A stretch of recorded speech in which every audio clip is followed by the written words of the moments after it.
आज हम लोग क्या सीखने वाले हैं, जैसे आपको पिछले पार्ट में मैंने बता दिया था, टैक्स लायबिलिटी कंटिन्यू है ये वहीं से। देखो रेफरेंस मैंने क्या बोला था, पिछले क्वेश्चन को लूंगा तो जो पिछला क्वेश्चन आप लोगों ने देखा है उसमें हमारा फाइनल आंसर क्या था 6,82,000। इसके बाद आपको कैसे टैक्स लायबिलिटी कैलकुलेट करनी है वो बनाएंगे हम लोग। तो उसका मैंने फॉर्मेट भी डिस्कस कर लिया था पिछले वीडियो में कि फॉर्मेट आपका कैसा रहने वाला है। हेडिंग आपका सिर्फ बदल जाएगा, फॉर्मेट आपको वही रहेगा, computation of tax liability, computation of tax liability, correct, computation of tax liability, SSC status AY यानी असेसमेंट ईयर प्रीवियस ईयर। हमारा इस साल क्या होने वाला है 2025-26 अगर है हमारा असेसमेंट ईयर, तो हमारे को रूल्स कौन से फॉलो करने हैं 24-25 के। जो 24 में रूल बना है उसके लिए असेसमेंट ईयर क्या होगा 25-26, ठीक है। अच्छा क्या हम लोग सीख रहे हैं टैक्स लायबिलिटी, ठीक है। अच्छा ये क्वेश्चन अगर आपको याद हो तो ये मैंने इसलिए रखा क्योंकि हमको इसी के आगे काम करना है। यहां तक हम लोग बना लेंगे टोटल इनकम, इसी के आगे काम करना है, इसलिए इसको मैंने नहीं मिटाया है, उसको मैंने मिटा दिया। अब इस क्वेश्चन में याद करो आपका लॉटरी से कितना आपने पैसा कमाया था। लॉटरी से अगर क्वेश्चन आपको याद हो, आप लोगों ने नोट किया हो तो 20,000 था, इंटरेस्ट 12,000 था। एलटीसीजी में कितना था, एलटीसीजी में 50,000 था और एसटीसीजी में 10,000 था, राइट। यानी शॉर्ट टर्म कैपिटल गेन में, शॉर्ट टर्म कैपिटल गेन में 10,000 था, है ना। ये था आपका अमाउंट सारा। और सैलरी में आपका 6 लाख था, 5 लाख था, हाउस प्रॉपर्टी में 1 लाख, वो तो अपने को डिस्कस नहीं। अपने को ये 3 पॉइंट लिखना है। क्या जब भी टैक्स लायबिलिटी निकालोगे ये 3 पॉइंट पहले पूछना कि सर आपको लॉटरी से कितना पैसा आया है, लॉन्ग टर्म से कितना पैसा आया है और शॉर्ट टर्म से कितना पैसा है। ये 3 अमाउंट आप लोग को पहले लिखना है इसी वजह से। तो आप लोग क्या लिखोगे, सबसे पहले लिखोगे कि लॉटरी इनकम, लॉटरी इनकम या इसको हम लोग कैजुअल इनकम भी बोलते हैं। इस पे आपको tax calculate eight the rate 30% कर देना है, 30% आपको ले लेना है टैक्स का कैलकुलेशन। यहां पे हम लोग चलो पूरा फॉर्मेट पहले लिख लेते हैं। क्या बोला मैंने, लॉटरी इनकम पे आपको स्ट्रेट फॉरवर्ड 30% अमाउंट ले लेना है। लॉटरी इनकम आपकी कितनी है, अब बोलोगे सर लॉटरी इनकम तो 20,000 है। हाँ तो 20,000 का 30% ले लो, कितना आ जाएगा 6,000।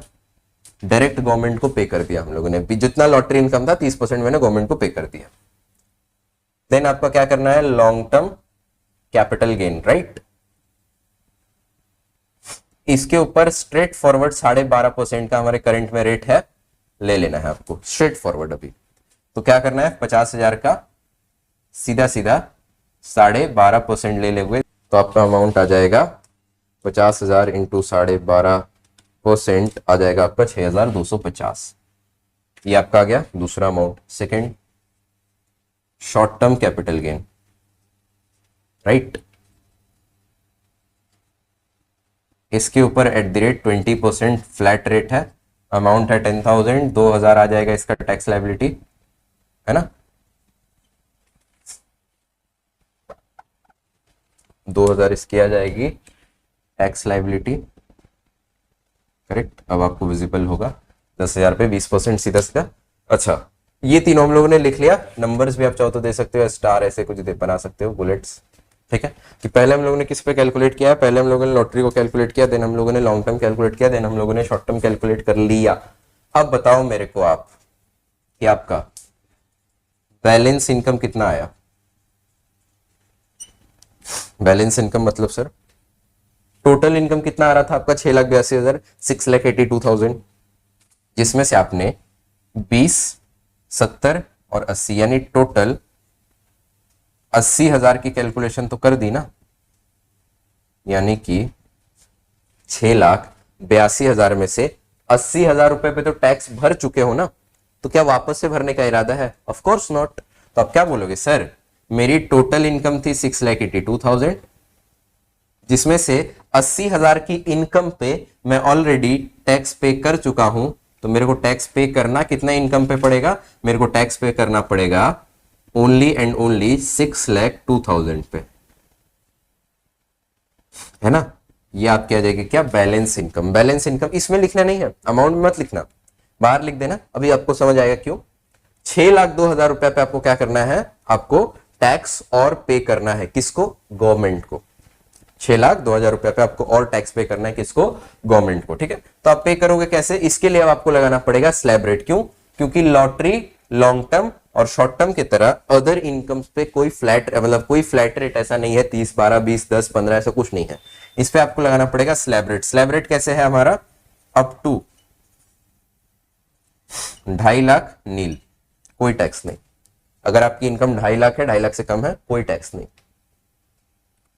2.5 लाख से to 5 lakh at the rate 5%, मतलब 2.5 लाख से 5 लाख तक 5%। अमाउंट कितना आएगा सर? 2.5 लाख से 5 लाख, डिफरेंस कितना है?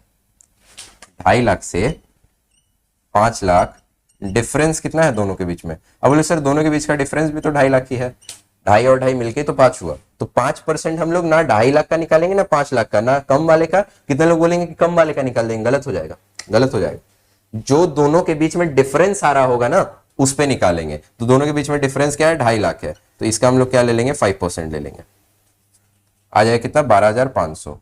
ठीक है। Third, 5 lakh to 10 lakh at the rate 20%। 5 lakh to 10 lakh at the rate 20%।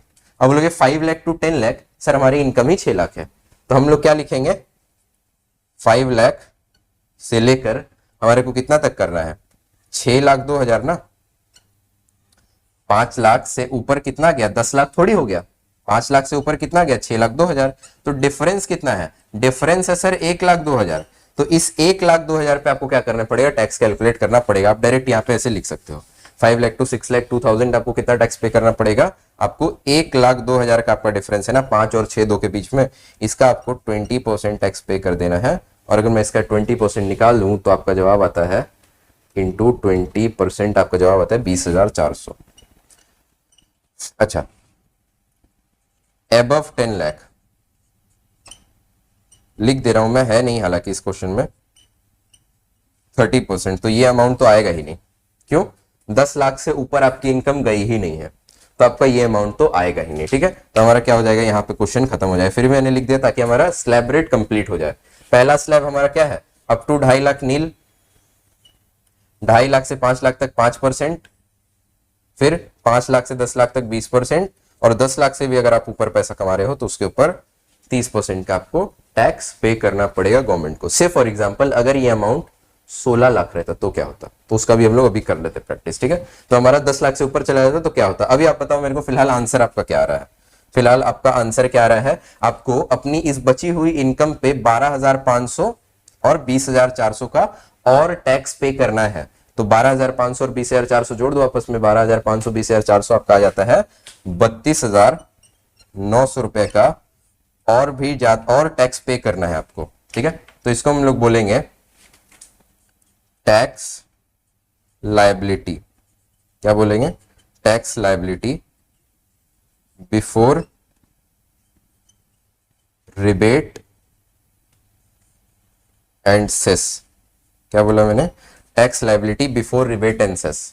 तो 32,900 प्लस ये 3 जो टैक्स आपने पहले से भरा है, तो प्लस कर दो आप, कितना आ जाएगा? प्लस करेंगे अगर हमारा तो 6,000 प्लस 6,250 प्लस 2,000। ये वाला टैक्स तो आप लोगों ने पहले ही भर दिया है, मतलब पहले इन द सेंस कि फ्लैट रेट में ही भर दिया है ना। स्लैब में तो अभी आपने कैलकुलेट किया, 47,150 आएगा आपका जवाब, और इसको हम लोग फिर देन टोटल कर देंगे। ठीक है, अच्छा अब क्या करना है देखो, अब आपको करना क्या है? अब इसको तो मैं मिटा देता हूं क्योंकि अब आपको समझ आ गया होगा इसका इंपैक्ट क्या था। ठीक है, तो इसको मैं फिलहाल के लिए मिटा देता हूं, है ना। 80,000 टोटल थी ना एलटीसीजी वगैरह का, और तो आपको एडजस्ट करके तभी ना आप पता कर पाते कि कितने पे आपको फ्लैट रेट भरना है और कितना बैलेंस इनकम पे आपको टैक्स भरना है, इसीलिए मैंने इसको मिटा दिया। अब इसके आगे का प्रोसेस क्या करना है? क्या आया है आपका? उठ के बताओ। आपका निकल कर आया है टैक्स लायबिलिटी, आपको इसमें कंटिन्यू ही रखना है। मेरे पास स्पेस कम हो गया इसलिए मैं वहां लिख दे रहा हूं, बट आपको एक ही फॉर्मेट में कंटिन्यू इसको रखना है इस पूरे को। तो आपने क्या आया हमारा? Tax liability before rebate and cess, है ना। कितना अमाउंट उठ के आ गया? 47,150, 47,150। ठीक है, माइनस आप करोगे सबसे पहले रिबेट, जो कि इस क्वेश्चन में तो आपको मिलेगी नहीं। रीजन बीइंग मैं बताता हूँ, रिबेट अंडर सेक्शन 87A, इसका प्रोविजन क्या कहता है ना, अगर आपकी इनकम जो है 5 लाख से ऊपर है तो आपको रिबेट नहीं मिलेगा, 5 लाख के अंदर है तो ही मिलेगा। कैसे कैलकुलेट करते हैं हम लोग सीखेंगे, कभी फिलहाल तो नहीं है, तो हम लोग आगे बढ़ जाएंगे। तो आपका क्या आ जाएगा, टैक्स लायबिलिटी, रिबेट हो गया। रिबेट का हम लोगों ने समझ गया कि अपने को इस क्वेश्चन में नहीं मिलेगा, हटा दो। तो क्या आ जाएगा आपका जवाब, बिफोर सेस। अब सेस क्या होता है, आपको 4% का ना एक्स्ट्रा टैक्स भरना पड़ता है हेल्थ एंड एजुकेशन के नाम पे। तो आपको क्या करोगे, आपका टैक्स भरना पड़ेगा, वो 4% का आपको याद रखना है। तो अगर आप और टैक्स भरोगे तो आपकी ये टैक्स की लायबिलिटी और बढ़ जाएगी ना, ध्यान से समझो। रिबेट में आपको एक तरह का क्या मिल जा रहा है, डिस्काउंट मिल जा रहा है, इसलिए हम लोग लेस कर रहे हैं। और सेस को ऐड क्यों कर रहे हैं, क्योंकि आपको और टैक्स पे करना है। तो आपको क्या करोगे, ऐड कर दोगे, क्या नाम लिखेंगे हम लोग इसको, health and education cess at the rate 4%, health and education cess at the rate 4%। और अगर मैं 4% कैलकुलेट करूं इसका, तो आ रहा है 1886 रुपए आ रहा है। और अगर मैं इसको ऐड कर दूं 47150 में, तो आपका टोटल अमाउंट आ रहा है 49036। करेक्ट, ये आपका अमाउंट आ गया टैक्स लायबिलिटी, ठीक है, नेट टैक्स लायबिलिटी बोल सकते। अब देखो यहां पे आपको एक प्रोविजन अप्लाई करना है, क्या, आपका 36 रुपए है ना, कितना अमाउंट है 49036। तो अगर मैं इसको 49040 कर दूं, तो क्या किया मैंने, 36 को 40 यानी 4 रुपए बढ़ा दिया। या अगर आपका अमाउंट मान लो आ रहा होता 49032, तो मैं इसको 32 के जगह 30 लिख देता। तो मैंने क्या किया, 2 रुपया घटा दिया। ये मैं क्या कर रहा हूं, मैं एक्यूरेट फिगर ला रहा हूं, यानी मैं राउंड ऑफ कर रहा हूं। क्या कर रहा हूं मैं, राउंड ऑफ। तो ये टैक्स लायबिलिटी राउंड ऑफ है नहीं, तो इस टैक्स लायबिलिटी को क्या रखेंगे हम लोग, ऐसे ही रखेंगे। और इसके बाद हम लोग लिखेंगे tax liability rounding off under section 288B। 288B में आपका ये प्रोविजन है कि आप अपनी टैक्स लायबिलिटी को राउंड ऑफ कर सकते हो for a nearest up to 10 rupees. मतलब अगर आपका 15 रुपया है तो आप इसको 20 रुपया बना दो, 16 रुपया है तो 20 रुपया बना दो, लेकिन 13 रुपया है तो 10 रुपया बना दो। समझ रहे हो आप, आपका 10 20 ये है ना। तो अगर 13 रुपया होगा तो यहां होगा 10 से सबसे करीब, और अगर 17 रुपया होगा तो यहां होगा 20 से सबसे करीब। पॉइंट में जैसे आप बचपन में मैथ्स करते थे ना कि अगर 0.5 से ज्यादा आ गया तो राउंड ऑफ कर देंगे, तो वही कर रहे हैं हम लोग। तो जिधर भी पास पहुंच जाएगा ना उसको राउंड ऑफ वैसे कर देंगे। जैसे यहाँ पे 36 था तो करीब करीब 40 था, तो इसलिए मैंने 40 कर दिया। अगर वहां 32 होता तो करीब करीब 30 होता तो 30 कर देते। ठीक है, तो आपको ये राउंड ऑफ का प्रोविजन आपको बेसिकली है 288B में। 288A में आप लोग इनकम टैक्स, इनकम को राउंड ऑफ करते हो। तो फिलहाल यहाँ तो कुछ राउंड ऑफ नहीं ना करना था, तो मैंने वहां पे इसलिए हम लोगों ने नहीं किया। 288B में आप टैक्स को राउंड ऑफ करते हो, तो आपको ऐसे करके लिख देना है tax liability rounded off, rounding off, है ना, अंडर सेक्शन 288B। तो ऐसे करके आपको फिर क्या करना है, सॉल्व करना है। तो ये प्रोसेस कब होगा आपका, ये प्रोसेस होगा इसी में। देखो ये लाइन मैंने यहीं से उठाई है ना, तो इसी में कंटिन्यू लिखाते जाएगा। मतलब आपका क्वेश्चन स्टार्ट होगा यहां से और आपका क्वेश्चन एंड होगा यहां पे। तो ये पूरा एक आपको बनाना है। और ये तो पिछले पार्ट का क्वेश्चन है ना, जो हम लोगों ने टोटल इनकम सीखा था, तो ये तो बाहर ही है। ठीक है, ये तो अलग पार्ट है। तो आपको ये पूरा क्वेश्चन आपको इस तरह से सॉल्व करना है। तो इस पूरे क्वेश्चन में हम लोगों ने हर एक प्रोविजन को डिस्कस कर लिया है कि आपको क्या क्या करना है। अच्छा, अब इसके बाद क्या करना है, इसके बाद यानी कि इस चैप्टर में नहीं, जो हमारा अगला चैप्टर आने वाला है, तो इसी को रेफरेंस में लेके करेंगे। मतलब क्वेश्चन सेम नहीं रहेगा, या मैं रख भी सकता हूं, वो उसमें कोई दिक्कत वाली बात नहीं आएगी। कि उसमें क्या करते हैं ना, आपकी जो टैक्स लायबिलिटी आई है, याद करो मैंने बताया था पहले ही हमारे वीडियो में कि हमारे को टैक्स लायबिलिटी अगर 10,000 से ज्यादा आती है तो हमारे को एडवांस टैक्स भरना होता है। तो इसमें हम लोग को एडवांस टैक्स पे करना पड़ेगा ना, तो वो एडवांस टैक्स की इंस्टॉलमेंट 4 इंस्टॉलमेंट बताया था ना मैंने, वो कैसे कैलकुलेट होगा वो हम लोग हमारे अगले पार्ट में सीखेंगे। ठीक है, तो ये हमारा हो गया कंप्यूटेशन ऑफ टैक्स लायबिलिटी, आपको ऐसे ही कैलकुलेट करना है। ठीक है, अच्छा एक वीडियो मैं थोड़ा 2-3 मिनट का 5 मिनट जितना भी टाइम लगे उसमें मैं बनाऊंगा, जिसमें मैं सिर्फ स्लैब रेट डिस्कस करूंगा कि हमारा 2-3 तरह का स्लैब रेट होता है, अकॉर्डिंग टू एज और सेक्शंस के अकॉर्डिंग चेंजेस होते हैं, जो भी 3-4 स्लैब रेट है वो हम लोग डिस्कस करेंगे और उसमें खाली स्लैब रेट ही डिस्कस होगा, ठीक है। तो हमारा नेक्स्ट पार्ट में हम लोग देख लेंगे, ठीक है। तो चलिए तब तक के लिए मिलते हैं हमारे अगले वीडियो में, तब तक के लिए be happy, be healthy, take care and keep learning. Thank you. Thanks for watching. Don't forget to like, share and subscribe for more updates on